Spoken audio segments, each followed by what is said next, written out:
It is early Monday morning at the headquarters of a major global bank, hours before the markets open. The Chief Information Security Officer receives an urgent alert. A critical vulnerability has been discovered in one of the bank's core internet-facing customer systems. The immediate instinct of the engineering team is purely technical. Take the vulnerable servers offline right now and apply the necessary security patch. But taking that system offline during trading hours means severing customer access. That outage guarantees millions of dollars in lost revenue. Conversely, leaving the system online and delaying the patch provides a live, unprotected entry point for an attacker, a scenario that could lead to an equally devastating financial loss. This interface represents the ultimate dilemma facing the executive team. Do they shut down the service to fix the flaw, or leave the flaw exposed to keep the business running? The answer cannot be found in a server manual. This is a business decision where either path carries severe economic weight. The reality of the discipline is that enterprise security teams never actually eliminate risk. A large company might harbor 1,000 vulnerabilities, but they strictly lack the budget, time, and personnel to fix all of them at once. Transitioning from a technical engineer to an effective security leader requires abandoning the impossible pursuit of a completely secure network, and instead mastering the mathematics of economic optimization. To manage these trade-offs, we must isolate what risk actually represents in a formal structural sense. The equation begins with an asset. This is any entity that holds direct, measurable value to the organization. From customer databases, proprietary source code, and physical server infrastructure are all standard corporate assets. The second variable is a vulnerability. This is a specific operational weakness, misconfiguration, or unpatched flaw residing within that asset's environment. The third variable is a threat. This is the entity, whether a malicious hacker, a rogue employee, or a natural disaster, capable of identifying and executing an attack against that specific weakness. This diagram illustrates the required conditions for danger. A quantifiable state of risk exists strictly in the center, where an asset, a vulnerability, and a threat simultaneously overlap. If the engineering team applies a software update, patching a flaw, the vulnerability is removed. The threat actor loses their pathway, and the resulting risk drops to zero. Similarly, if an unpatched vulnerability exists, but the environment strictly lacks a threat actor capable of reaching it, no actual risk is generated. Risk is a highly dependent structural state. It demands the simultaneous presence of value, weakness, and intent. Once the components of risk are identified, leadership must objectively measure their severity. This equation is the foundational metric for calculating severity across the entire enterprise. Risk equals likelihood multiplied by impact. Likelihood is the probabilistic chance that a specific threat will successfully exploit a known vulnerability over a given time frame.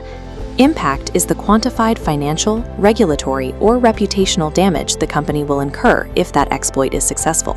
When both the probability of an attack and the severity of the resulting damage escalate, the final computed risk score multiplies exponentially. Modern enterprises track thousands of these calculated scores at any given moment, bound by strict budgets and limited personnel. This calculation provides the empirical baseline for prioritization. It dictates exactly which flaws require immediate remediation today and which can be safely ignored until tomorrow. Objective quantification removes panic from the decision-making process. It allows leadership to allocate their capitals strictly toward the mathematical peak of the threat spectrum. Consider how this applies when patching is not an option. An IT audit at a major hospital uncovers an unsupported legacy medical device operating on the active network. The manufacturer no longer issues security updates, making the vulnerability permanent. The threat environment is highly active and dangerous, but this legacy device remains absolutely critical to sustaining vital patient care. This network graph maps out the 4 specific strategies organizations deploy when navigating an unpatchable threat. The first option is to mitigate. The security team deploys compensating controls, such as placing a strict firewall around the device to isolate it, actively reducing the likelihood of a successful exploit. The second option is to transfer. The hospital shifts the financial burden of a potential breach to a third party. primarily by purchasing a dedicated cyber insurance policy. The third option is to avoid. The hospital halts the risk entirely by ceasing the associated business activity, unplugging and permanently retiring the vulnerable device from service. The fourth option is to accept. The hospital allows the device to continue operating exactly as it is, provided there is documented executive approval acknowledging the danger. Enterprise continuity relies on a security team's ability to seamlessly execute these four pathways when a direct technical fix is structurally impossible. Let's run a final analytical stress test to apply this framework. A routine scan alerts a company to a low-impact vulnerability residing on an internal, non-critical system.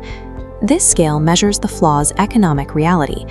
Deploying custom code to fix the vulnerability costs $500,000. The maximum potential loss, if compromised, is estimated at just $10,000. Executing the fix is 50 times more expensive than suffering a worst-case scenario.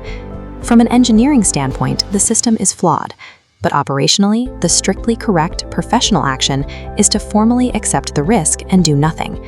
This dictates the absolute governance rule of risk management. The authority to accept risk must remain strictly an executive management function. System administrators and IT engineers cannot authorize acceptance because they do not hold the authority to absorb corporate financial liability. The business owns the budget, so the business owns the risk.